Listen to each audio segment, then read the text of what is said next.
Bismillahirrahmanirrahim. Assalamu alaikum dear students. Welcome to Learning Management System of Superior Group of Colleges. I am Professor Manzoor Shah, Head of English Department in Superior Group of Colleges. Dear students, today we are going to start past indefinite tense regarding verb correction. Verb correction में आज हम दूसरा tense शुरू कर रहे हैं जिसका नाम past indefinite tense है. सबसे पहले हम देखते हैं इसकी आइडेंटिफिकेशन, इसके क्लूज, इसके सिग्नल वर्ड्स.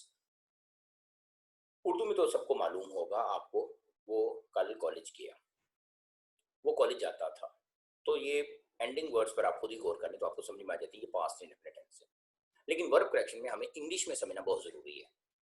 तो आपकी गाइडलाइन के लिए, आपकी आसानी के लिए सिग्नल वर्ड्स दिए गए हैं, इन पर आपको ज़रा फोकस करना है. Yesterday, ago, last time, time expression in present perfect tense और पास्ट परफेक्ट टेंस. वजाहत मैं आगे जुमलों की सूरत में कर दूंगा. Number 2, form of verb. Second form of verb आपने इसमें यूज करनी है. वेंट, टू की second form did, listen, spoke. Helping verb did.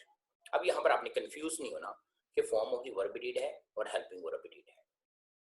वजाहत में आपको कर दूंगा नेक्स्ट स्लाइड में, जिसमें आप आसानी से समझ जाएंगे कि यहाँ वर्ब की सेकंड फॉर्म यूज हुई है और यहाँ पर ये बतौर हेल्पिंग वर्ब यूज हो रहा है. Formation of simple sentences. Dear students, हम देखते हैं कि हमने पहले सादा जुमला कैसे बनाना है. फार्मूला नंबर 1 आपके सामने है. Subject, second form of the verb, object. Subject भी आप समझ चुके हैं, फॉर्म भी आपको पता चल चुकी है, हेल्पिंग वर्ब भी पता चल चुका हुआ है और ऑब्जेक्ट भी आप जान चुके हैं. थोड़ा सा अगर हम इसको कॉम्प्लेक्स पॉइंट ऑफ व्यू के मुताबिक देखें तो हमारा इसका दूसरा फार्मूला ये बनता है. When, while, subject, was verb plus verb की first form plus ING plus object और second form of the verb.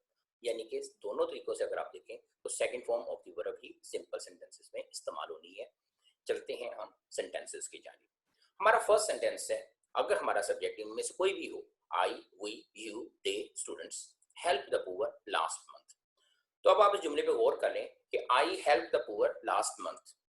तो स्टार्टिंग पॉइंट हमारा सब्जेक्ट है, हेल्प हमने वर्ब की सेकंड फॉर्म यूज की है और फार्मूले के मुताबिक द पुअर ऑब्जेक्ट है और लास्ट मंथ हमारा क्लू है, सिग्नल वर्ड है जिसने बताया कि ये जुमला पास्ट इंडेफिनिट है.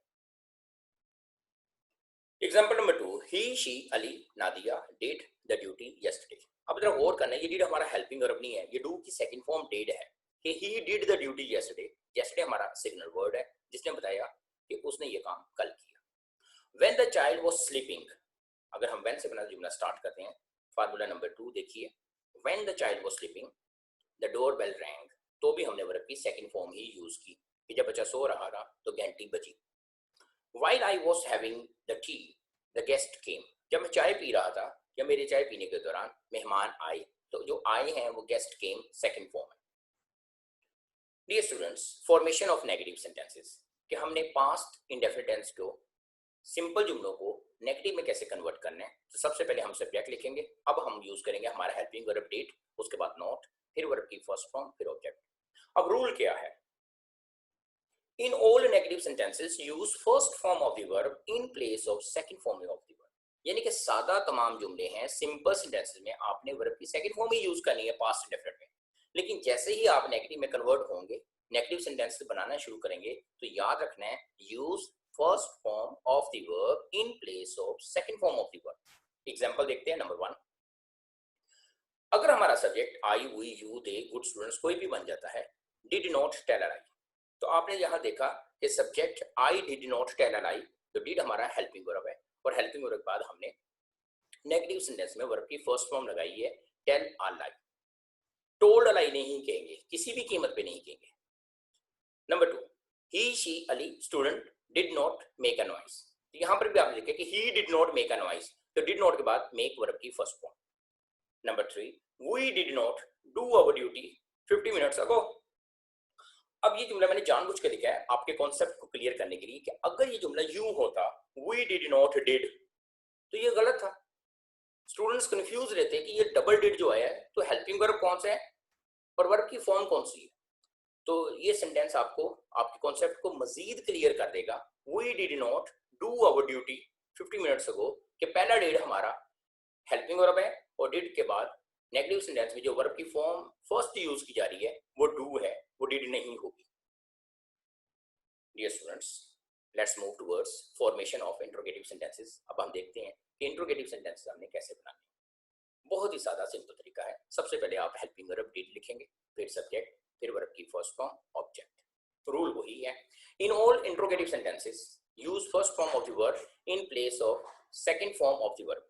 कि आपने सेकंड फॉर्म नहीं लगानी इंट्रोगेटिव सेंटेंसेस में, उसकी जगह पे वर्ब की फर्स्ट फॉर्म यूज करनी है। Look at example number 1। Did I, we, you, they, कोई भी हमारा सब्जेक्ट हो, pass the exam 2 years ago। अब 2 years ago हमारा सिग्नल वर्ड है जिसने बता दिया ये बात माजी की हो रही है। तो सबसे पहले हमने डिड को सब्जेक्ट से पहले लिखा और सब्जेक्ट के बाद वर्ब की फर्स्ट फॉर्म लगाई। सेकंड फॉर्म लगाने का आपने सोचना भी नहीं है, जो कि गलत होगी। Number 2 example. Did he, she, Ali students not see him last night. तो लास्ट नाइट से डियर स्टूडेंट्स आपको पता चल गया कि माजी की बात हो रही है, तो हेल्पिंग वर्ब शुरू में आ गया in the beginning of the sentence. Did he not see him last night. Yes dear students, formation of interrogative sentences में हम WH वर्ड्स का इस्तेमाल कैसे करते हैं?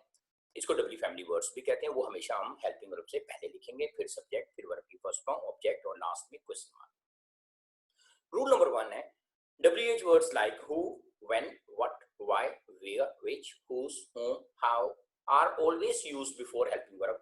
इस बात को कभी भी आपने भूलना नहीं है। In the end of the interrogative sentences use question mark। और ये बात भी आपके ज़हनशीन हो जानी चाहिए कि आपने in the end question mark लाजमी लगाना है। Let's see example number 1। Why did you tell a lie? अब आपने गौर किया कि did हमारा हेल्पिंग वर्ब है और उससे पहले हमने WH वर्ड्स why यूज किया है, फिर सब्जेक्ट है, फिर वर्ब की फर्स्ट फॉर्म है और आखिर में ऑब्जेक्ट है। Example number 2। When did he not disturb you?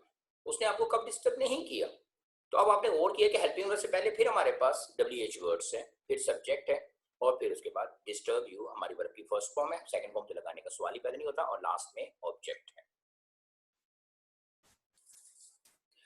Dear students, today we have completed our lecture of past indefinite tense regarding verb correction in a quite simple way. I hope you have understood it easily. Wish you good luck to all of you. See you next time for the next lecture. Goodbye. Take care. Stay safe. Allah Hafiz.